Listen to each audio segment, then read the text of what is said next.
Welcome to the Why God Why podcast. My name is Peter Englert. I am here with my guest slash co-host slash teammate Alissa Catanzaro, and we're also here with our producer Nathan Yoder.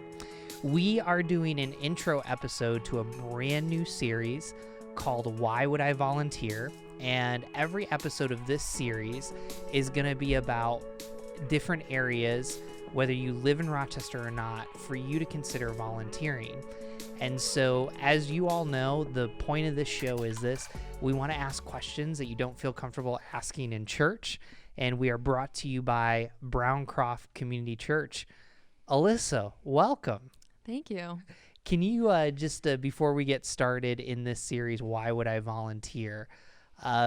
Can you just let everyone know what you do and what your role is at Browncroft? Yeah, so I am the missions coordinator here at Browncroft. I've been working at Browncroft for the last 5 years as I was an administrative assistant in the worship office, and now our missions service, local and global. Mm-hmm.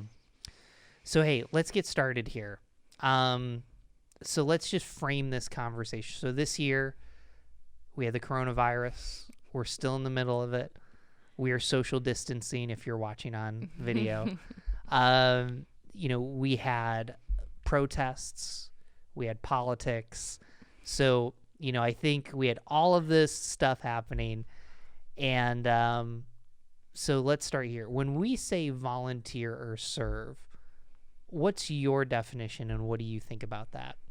Yeah, so I guess when I would think of a volunteer, I always think of someone that wasn't paid. They're just someone that's doing it out of either the goodness of their heart or out of, some kind of obligation, which isn't the best thing. But just someone that's willing to serve others, and others could be people, it could be individuals, communities, animals, areas. It doesn't really matter what it is, just the willingness to serve outside of yourself, normal, everyday. Yeah. Mm.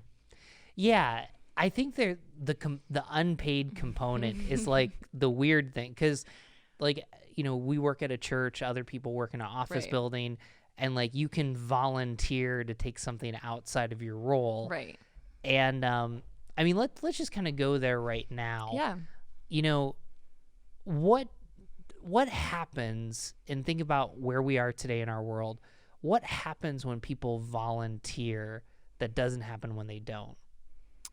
Yeah, so I think volunteering, it opens you up to new things, new people, new experiences, and it excites you, which is cool. Sometimes, I guess sometimes your experience could be not so fun.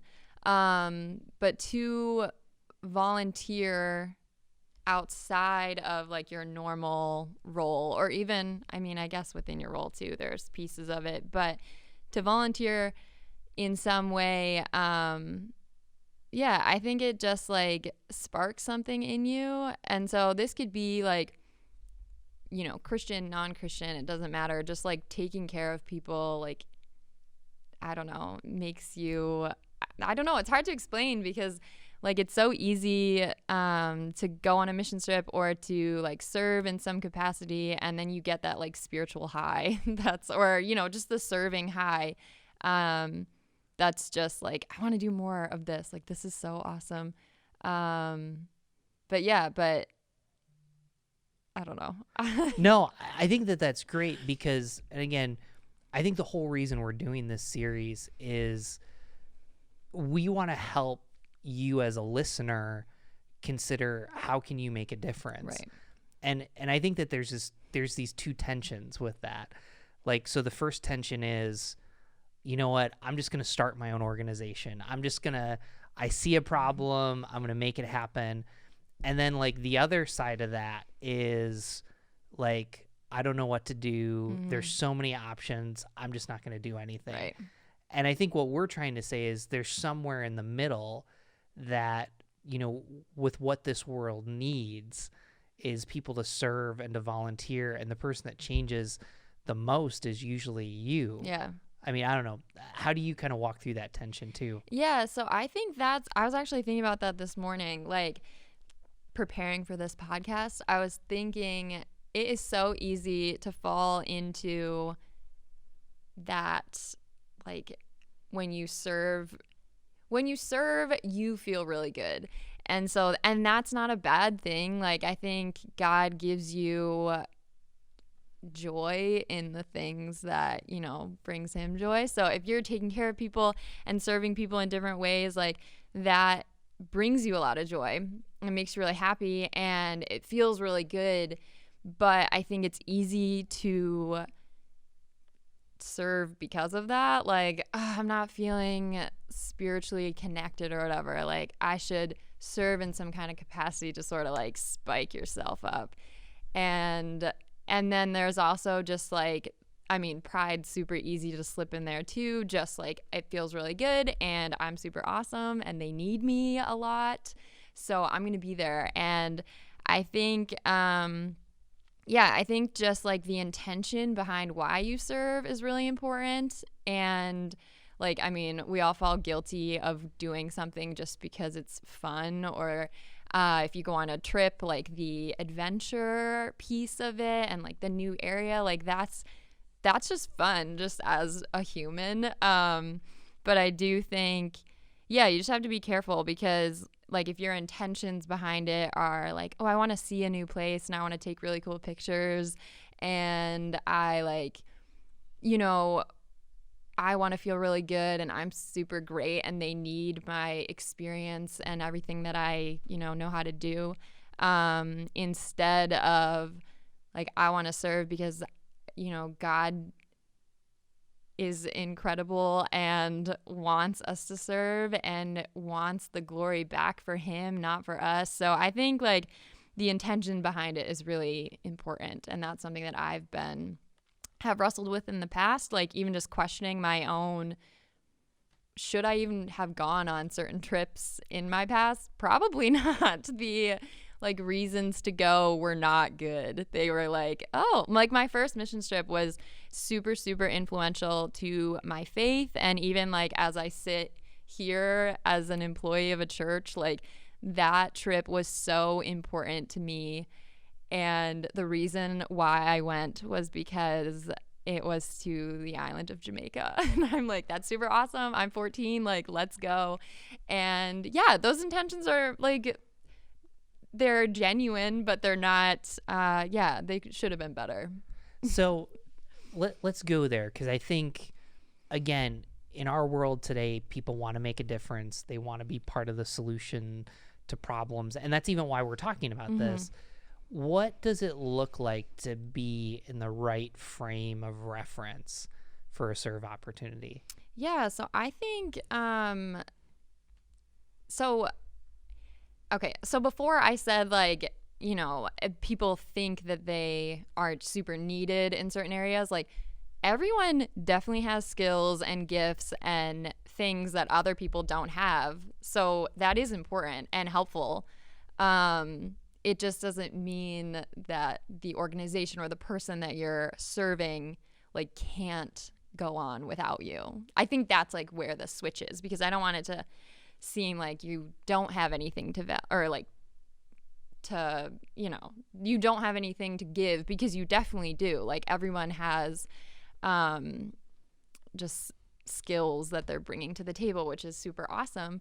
So I definitely think like asking God what those are, what your gifts are, what your skills are. And some of them are very clear and and then others like will come out as you learn or talk to people. But yeah, just go after like what you care about.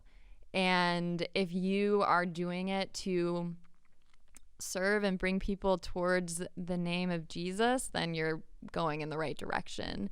I just feel like if it's with the intention of bringing people closer to God, even if that's like, I'm not saying that you have to have a conversation with people that is like, Jesus is the best thing ever and, you really need him in your life.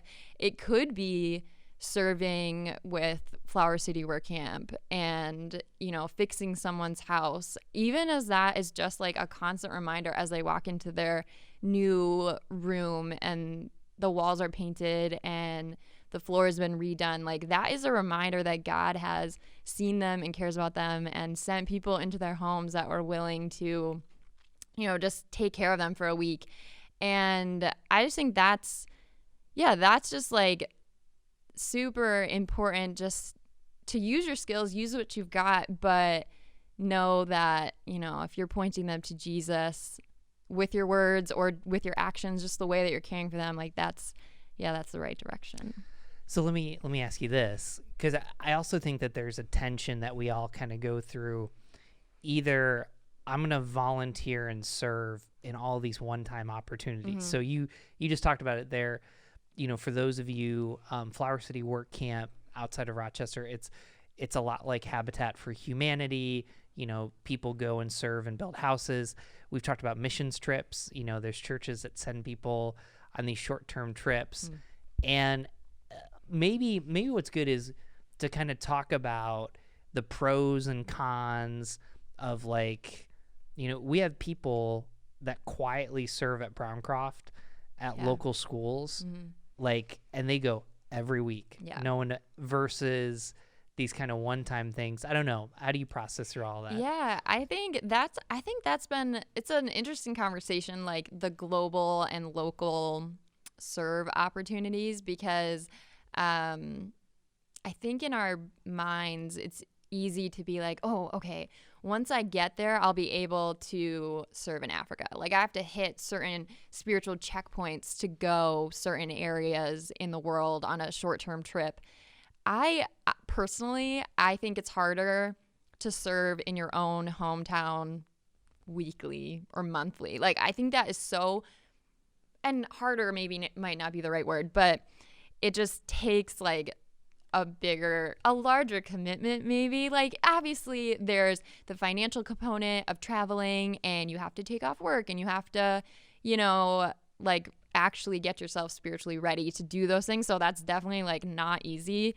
And, hopefully you're going before the Lord in prayer before you're signing up for those trips. But for a commitment that is once a week, whether you're, mentoring a kid or serving at your church on a Sunday morning or Wednesday night for youth group or something, that is hard work, because it requires showing up, and you have to definitely,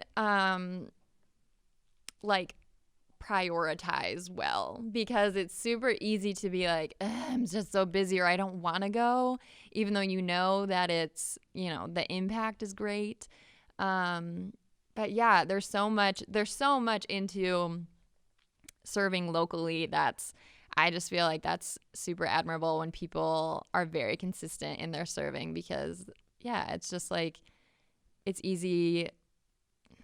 Okay, I keep using easy and hard. I feel like those aren't the right words, but yeah, it's just like more exciting to go to a new area than to stay at home. And so often we're told, like, well, why are you serving in Rochester? Like, there are people all over the world. And then when you plan for a short-term trip somewhere else, they're like, why are you going around the world? Like, there are so many people in Rochester. So you're not going to win, but. Well, but I think what you're bringing up is what's complicated about this topic. Yeah. Last I checked, you and I live in the suburbs.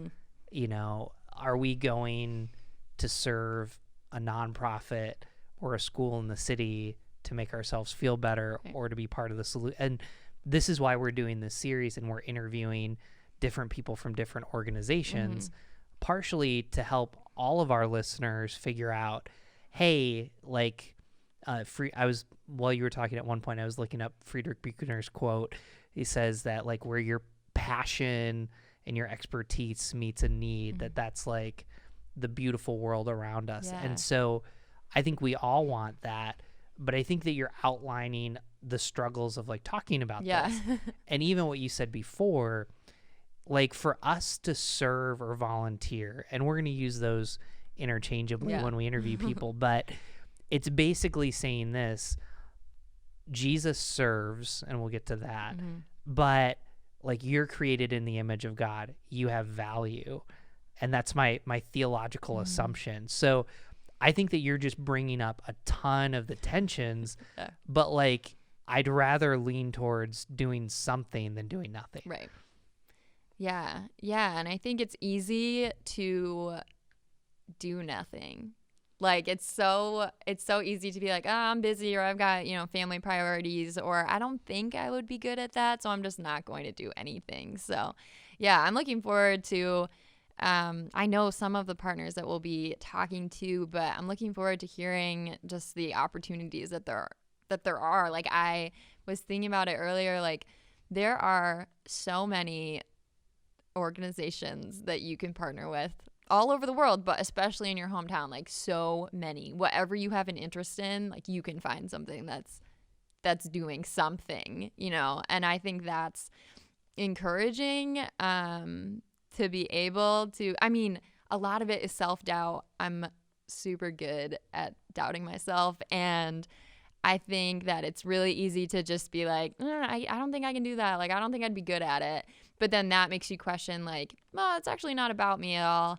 And it doesn't matter if I'd, like, be good or not, because if I can, like, make Jesus's name shine, and if I can be any sort of help, even if it's, like, the tiniest bit, it's not about, like, the quantity. It's really just, like, or the quality. I mean, it's just, like, I don't know. It's your heart behind it, definitely. Well, and I've been thinking about this. One of, like, the most important books in my life is The Spiritual Disciplines by Richard Foster. Mm-hmm. He has a whole chapter about again, I'm going to explain it, but he has a whole spiritual chapter on submission. And now that's a interesting word, but let me just kind of frame it. Like, there's certain disciplines of, I'm just going to call it like I see it. I'm an American, but I'm not going to give my ideas. Like, I am literally, if I go serve somewhere, I'm just going to do what they ask me to do. And there's something humbling about that. And, I'll be honest, there's certain individuals that call Browncroft, like, and call me for help. Mm-hmm. And I've told them, like, I've said, I will be practicing the spiritual discipline of submission. Whereas if you need something and I can help with it, I'm not going to ask questions. I'm just going to do it. And first of all, for me, it's really hard to keep my mouth shut. And what's funny is lots of times they ask me, they're like, no, we actually need your input over here. But in other points, it's kind of like, I'm okay with being behind the scenes. It's, Jesus talks a lot about, like, giving in private. And I think about what some of our partners, or, whether it's an after school program, whether it's, a medical nonprofit, like, sometimes the volunteering is just like, hey, you know what? I am just going to organize and clean this room, or I'm just going to show up every Thursday and do this. And I think that for us as Americans specifically, that's so powerful. So, yeah.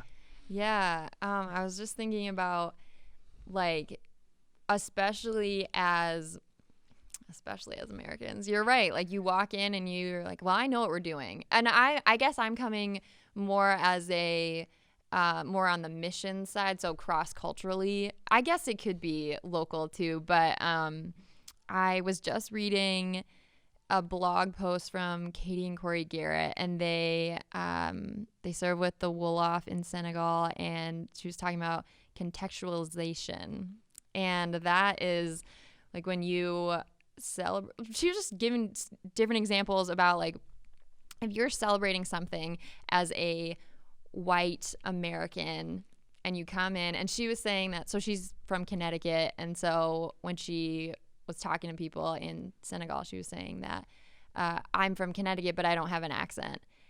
And they're like, okay. And then she thought about it, and she's like, oh, wait, actually, I don't have an accent according to Americans. I most definitely have an accent here. Like, and so I just thought that was super interesting. Like, we just view everything through our own, American lens, our white lens, and that isn't great sometimes, because if you're walking in being like, oh, actually I know what to do and I like can do this certain way, or you should do it this way. Like we did that. We talked about that in Perspectives, which is like a missions discipleship class, and it's super awesome. I learned a ton.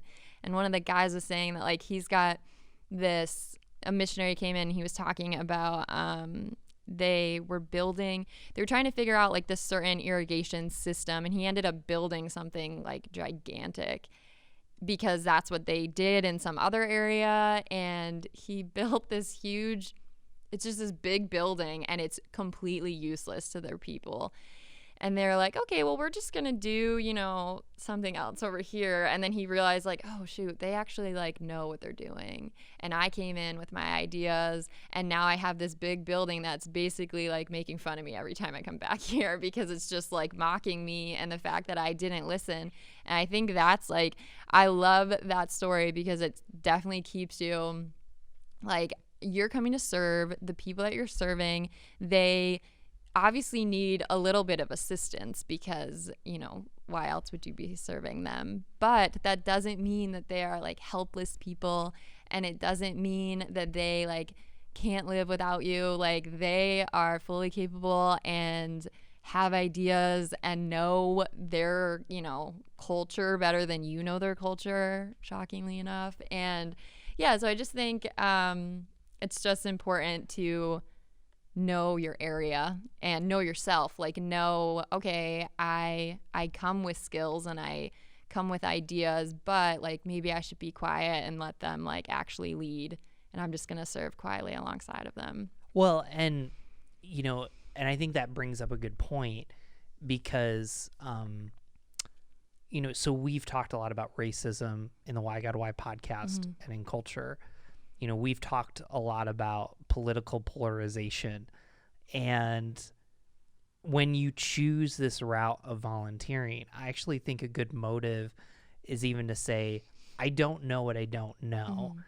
And I'm going to go volunteer somewhere outside of my circle. Just number one, it's a way to get to know other people. Yeah. But then number two, I don't know what I don't see. Right. And I think with serving, because you and I think we're good conversationalists. That's why we're on a podcast right now. You know, I have no problem asking someone, hey, let's have coffee and let's just talk. But there's something different that happens when I work side by side with someone. Right. You know, and, you know, again, it goes back to, too, like what we talked about before. Like some people, when they see a problem, the first thing that they do is like, I'm going to start this organization. Yeah. But what you don't know is there's like 10 organizations already doing it. So how can we support that? Right. And so even listening to you kind of talk this through, there is this element of, I think we know the negative, which is I'm not good enough, or I'm actually too good. Right. But then some of the positives is, no, I'm going to have this discipline of serving and even submission, because I realize that for me to love my neighbor, yeah, I know my neighbors in where I live, but I don't necessarily know the neighbors that live in my city. I don't know the neighbors across the world. Right. And I need a different perspective with that. Yeah. Yeah, absolutely. Yeah, I think even your neighbors right next door, you might not know well. So that's something too, like even to serving doesn't necessarily have to be, you know, something grand. It could be something really small. It doesn't need to be every week. It could be random and just like taking care of the people that are literally right next door. Yeah, I don't know. I think for a long time you think, or me personally, like you serve that 1 week in the summer for your mission trip or for Flower City in the spring. So you've got like 2 full weeks of serving. But what about all the other 50 weeks of the year, you know? So I think that's something that I had to like really grow up with, and just be intentional about serving. I mean, you can serve within your own house, like serving the people around you, just having like a servant attitude, I think is just like, it's hard, but it's a good one to have. So. Well, let's kind of get personal, and then I think we'll come back. So, you know, I'll answer this too. I gotta love a question that I asked that I answer, but I'll let you go first. How has one volunteering or serving experience kind of changed you? Yeah, so I mentioned it a little while ago, but my first serving experience really, I mean, I guess it's my second, but so Flower City Work Camp, that experience, I was 12 when I first started with Flower City, so a 7th grader, and that was super cool. Like, it was a cool experience because it was in Rochester, but it was very eye-opening to be like, okay, we're driving 10 minutes away from my house, which was just it was shocking to think about, like, the poverty that is literally down the street. Like, I live in Penfield, and we were going, it's 5 minutes away from Browncroft. Like, it's crazy. So to think about that was very, like, eye-opening, just to serve in your own city. And that's something that I definitely, like, cared about as a high schooler, but now as an adult, that's something that I care way more about. So I think missions, cross-cultural serving was sort of more of my, like, heart for a long time. And so that happened. I mean, I was 14 when I went on my first trip, and that really, I mean, I told you that my intentions weren't great for that trip, but God, like, obviously knew, like, I needed to be there and to really learn and to trust him. And it was a large growing experience for me. But during one of the days that we were there, we were at a children's home for disabled kids, and I was very uncomfortable, like, very nervous on the way there, like, freaking out. And then when we stepped off the bus, I was just covered in so much peace, weirdly. And I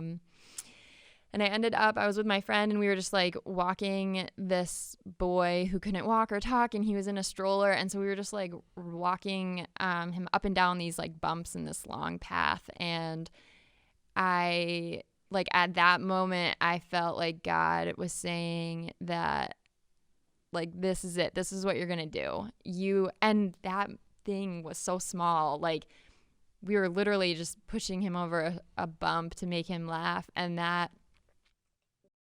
it was serving him and what he needed. And just, like, the joy that was coming out of him was, like, amazing. And that was so small. And I didn't do anything to, like, fix his circumstance. But God really I just felt like he was saying, like, you're just going to serve me, whatever you want to do. And even now, like, I'm 27. No, I'm 26. Oh my gosh. I'll be 27 in June.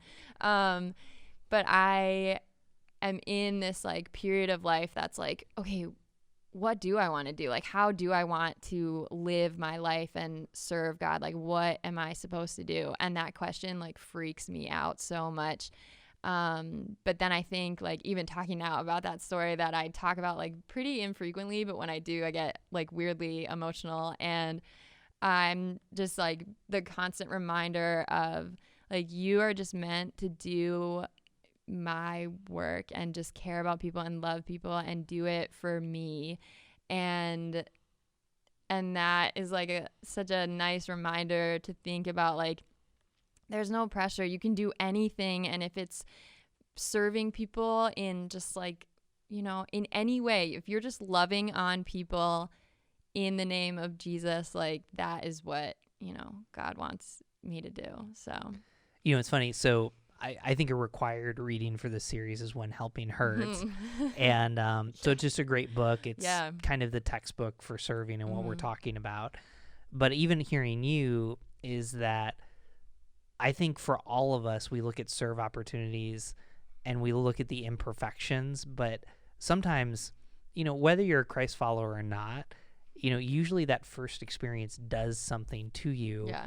And so I think that sometimes we, instead of, this is going to be the opposite, but, like, we look for great when good would actually work. we look for like, this has to like check all the boxes. And at the end of the day, there's no perfect experience. And it's almost like if an opportunity is handed to you, you do the best with what you can. Right. So, well, so I have to answer this question. You thought I was going to We're getting personal. We're getting personal. So, so what's on my mind is I'm going to count it, but if I get pushback, I will take it. So I was working on my Master's of Arts in Theology, and part of the program was a cross-cultural experience.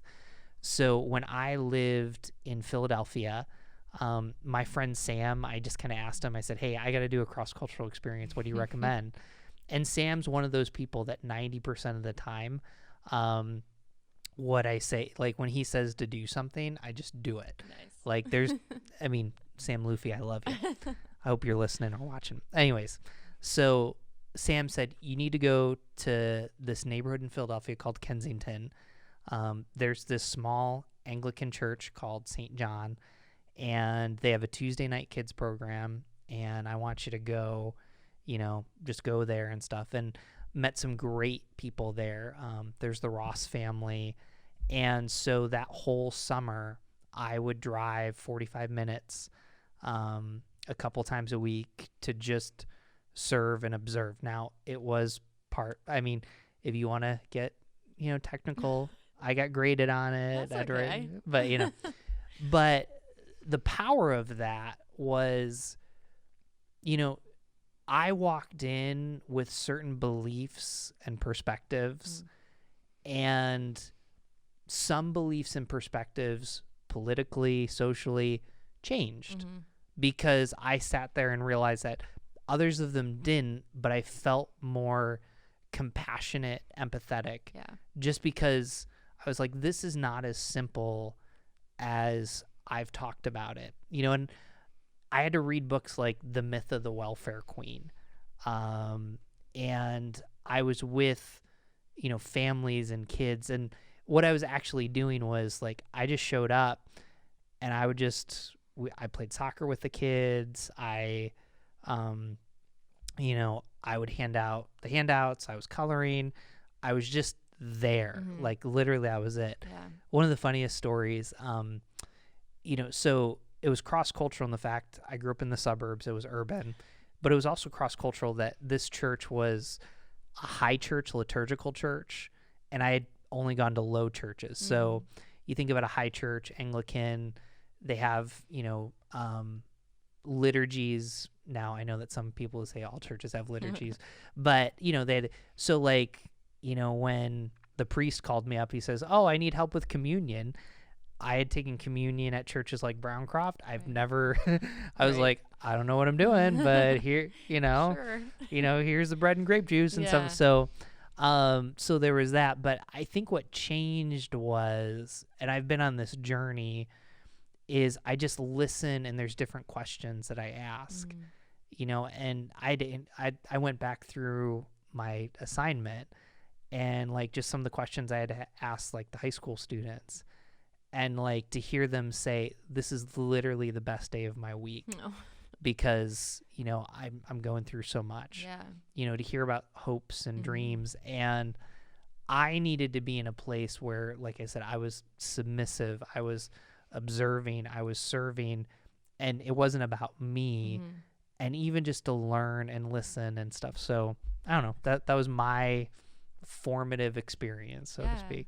Yeah, I actually like that you went like as a school assignment. I think that's it's cool because it's like they had you asking specific questions or like doing specific things, and that's something that just like takes you have to do it because you are being graded on it, but maybe you wouldn't have asked those questions, or maybe you would have just like been, I'm going to show up and I'm going to color and do these things, but I also have to have like a conversation with a high schooler that like, I don't know, and this is different and whatever. So maybe that's good, sort of pushes you to. I regret, so just to give some context, like this was about the time I started dating Robin. Okay. So Alyssa has an episode, Robin has an episode. apparently people wake up at night and ask why Robin married me because that was our number one episode. But I regret, because in that season I was transitioning from Pennsylvania to move up to Rochester. I regret not going back there. Yeah. I regret, like, I'm challenged by, like I said before, the volunteers that go to elementary schools, that go to high schools. They go every single week. And to me, that's the ideal, because it's saying this, hey, I'm just going to show up. Yeah. I'm going to do whatever you tell me. And like, because the Christian belief, because of what Jesus has done, because I don't know what I don't know. Yeah. So.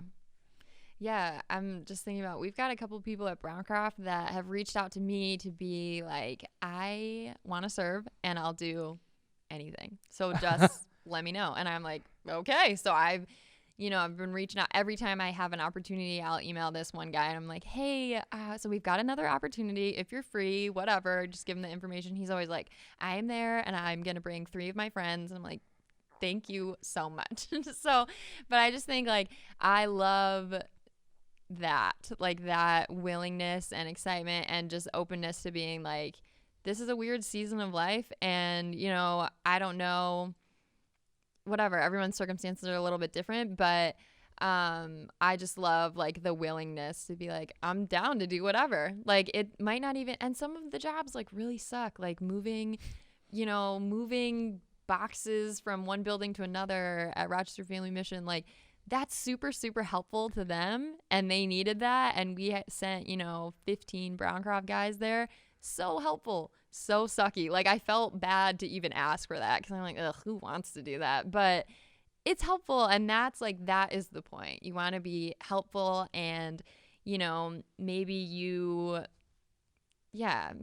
think you're better than that, but, like, that's what they need at that current time, so that's what you're gonna do. And I think that that's just, like, just the willingness to do whatever is kind of nice. Well, and so we're bringing up a lot of themes, like the what and the how of serving. Like, sometimes it's not going to be fun.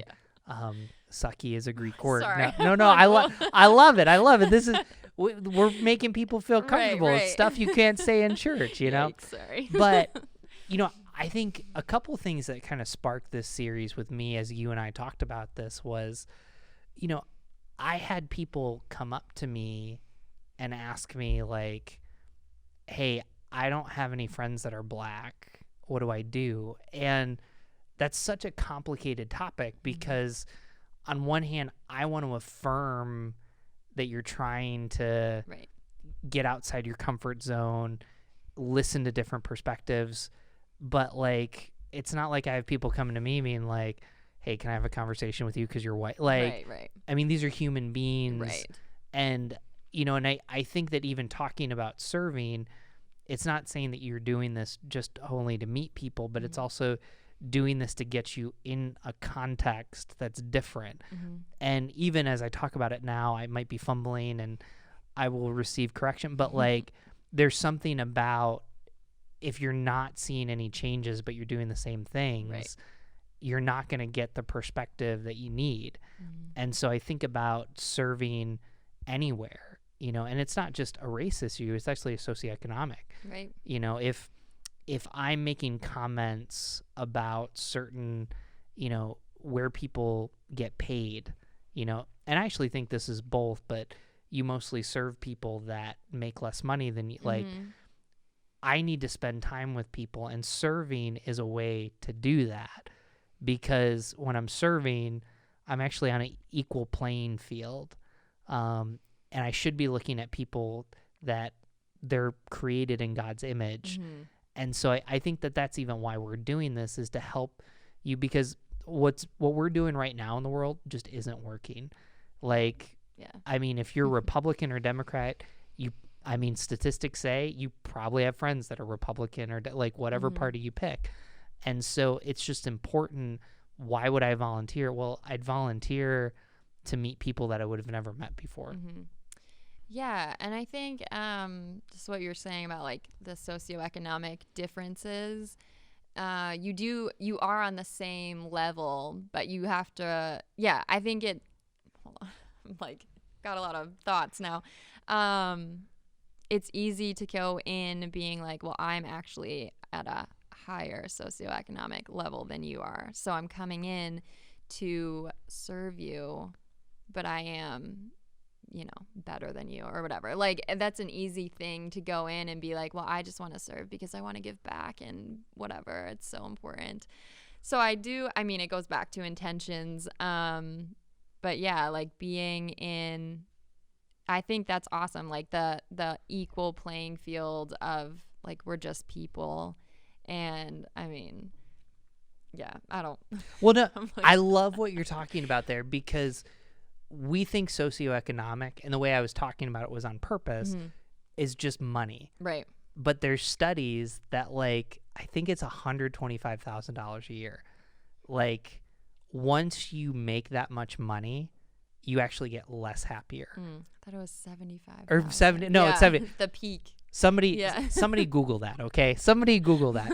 But I think that that's the whole point, is, like, there's people that make 15 grand a year and they're happier than us, and they're actually in some ways more spiritual. And we only look at one part, whereas like every person, you have something to learn from. And so I just love that you brought that up. Yeah, absolutely. I went to Africa my sophomore year of college, and that was something that, like, there's poverty all over the world, but so just to see like extreme poverty, but then to also see so much joy in the people that we were with was just like crazy. It's almost confusing to your brain, because you're like, wait a second, you don't have anything, but you are filled, and there's so much joy within, like, little kids that are being cared for, but they aren't being cared for by their parents. Like, that's something that there's still joy, and they still like know the Lord, and they know him like so deeply. And that was something that I'm like, I'm a little jealous of this.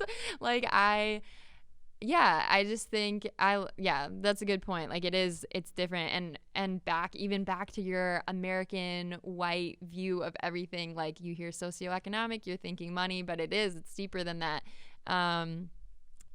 Interesting. No, that's good.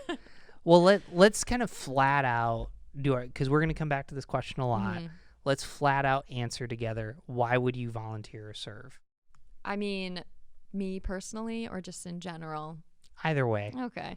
I saw you getting your notes. It's all good. I know. I was looking, I'm like, we've already kind of touched on this. But yeah, so my like life verse, I know that can be like kind of cliche, but is Ephesians 2:10, and that is we're God's workmanship, created in Christ Jesus to do good works in that he prepared in advance for us. And I think that's something, even back to my first missions experience as a 14-year-old, like, that verse was really just like, I don't know, important to me. So it's been a while with that just like in my heart, but that is something that I truly believe and hold on to. Like, we are God's workmanship, and he has prepared all this stuff for us to do, good works for us to do. So we just have to do it, like volunteer and do what God has like put in front of you. And sometimes you might have to search for it a little bit, but like, he's given you skills and passions, and like, I don't know, you can definitely find something within those skills and passions that you care about to serve other people. But yeah, I just think like we were created to love people and care about them and to serve them. So that's why I would volunteer. I'm going to go super specific. Okay. Why we all would volunteer or serve. I think in this season, as I've said a couple times before, we really need to get to know people outside of our comfort zones. And maybe comfort zones isn't the right word, but just kind of outside of our circles. Yeah. And I think that is a long game. I think that because we've been saying things like inform yourself. So I think we naturally think, okay, read books about it. We say listen, and the question, who are you listening to? Right. Do you have people of different perspectives? And I guess I'm surprised at how many people don't. Right. And I think that requires, when you serve, it's actually in a place of humility. It's in the discipline of submission. It's in all of those things. And even if you're not a Christ follower and you're listening to this podcast, like the benefits of serving and volunteering, I'd even encourage you, if you're not a Christ follower, serve with a Christian organization. See if there's an opportunity, because the values of what Jesus was talking about are what is driving this conversation for us. Right. And even as a church in the suburbs, the reason we want people to volunteer is the gospel, the good news of Jesus. But it's also just this realization that when our world expands, we actually become we get to see what Jesus sees. Right.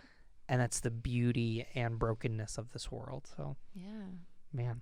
Well, hey, this is a great place. We got a lot we're still working on our schedule, so we're recording this early, but the rest of this podcast series, we're going to be interviewing people that kind of lead volunteer opportunities. So we're still working on that. We don't even know how long the series is going to be. We'll let the Spirit lead. So let's close on this. What would Jesus have to say about this topic? I'll go first, because if I say anything heretical or crazy, you can kind of clean it up. But so what does Jesus say about serving and volunteering? I'm sure we're going to come back to this a lot, and I almost snuck it in, but I wanted to save it for now. So Jesus tells this parable about the Good Samaritan, and he says, he gives these people, he gives, there's a scribe, and then there's a priest, and they were like the model of people that were religious that would serve. And they see a man on the side of the road, and they walk right by, and they say that they're busy. And then the Samaritan, who is a cultural reject, who didn't belong, serves. And Jesus asks this question. The Samaritan takes care of the person, and Jesus says, who was his neighbor? And the person that Jesus is talking to is he's like the one who had pity on him. And he's like, go and do the same. And so I think for all of us, whether you follow Jesus or not, volunteering is looking at someone and saying, you are my neighbor. And I think for the huge digital world that we live in, our neighbors could be thousands of miles away. But I think the way we treat people as neighbors is so important. And that's, I think, what Jesus would have to say. How would you want to be treated as a neighbor? So Yeah. I would say, so I was thinking about Luke 5, and when the friends of the paralyzed guy tried to get him in front of Jesus, and they couldn't get in because there was the big crowd in the house, and so they climbed up the house and brought the guy with a mat through the roof to get in front of Jesus. And because of that, because of their faith, because they cared about their friend, Jesus saw them, recognized that, and ended up healing. He healed his friend, or healed the paralyzed man, and then everyone in the house was amazed and praised God. And I love that story so much because it kind of breaks down everything that we've been talking about. But the guys that brought their paralyzed friend through the roof, they saw his need, and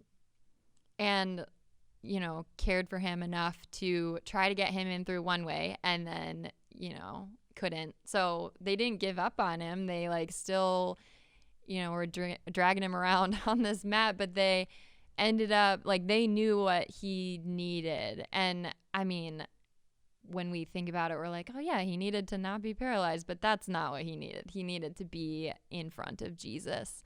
So they do that, and And Jesus, you know, he didn't have to heal his physical body. He did because he is wonderful and great. But just, you know, healing his soul was, you know, obviously more important. But yeah, I just think that like from the perspective of the friends, they saw this guy, they knew what he needed, they brought him to Jesus, and then the aftermath of all these people in the house, like it was a huge crowd, they couldn't get through, and then all these people see this miracle that's, you know, this man being healed, and they're all amazed and they praise God. Like that's the point. So I guess I'm to be more of the Christian perspective than the non-Christian, but like we volunteer to show people Jesus and to make this just this you know, like the ripple effect of like this amazing thing that could happen, or you just take care of one person and then that, you know, that person takes care of another person, and it just goes on, and if it's in the name of Jesus, it's really going to work. So I just thought that story was something like a nice reminder of like, if we are bringing people towards Jesus, then we're doing it right. So whatever that looks like. But if Jesus is the focus, then yeah, it's the right direction. Man, that's a good way to close this episode. I love it. Stay tuned. One thing I'm going to encourage you all to do, go to our website, subscribe to our email. That is the best way to stay connected with us. And so I want to encourage you all, you are not going to want to miss an episode in this series. Catch up on our other ones. Thank you so much for joining us. And our website again is whygodwhypodcast.com. Thank you so very much. Thanks, Alissa. Have a great day.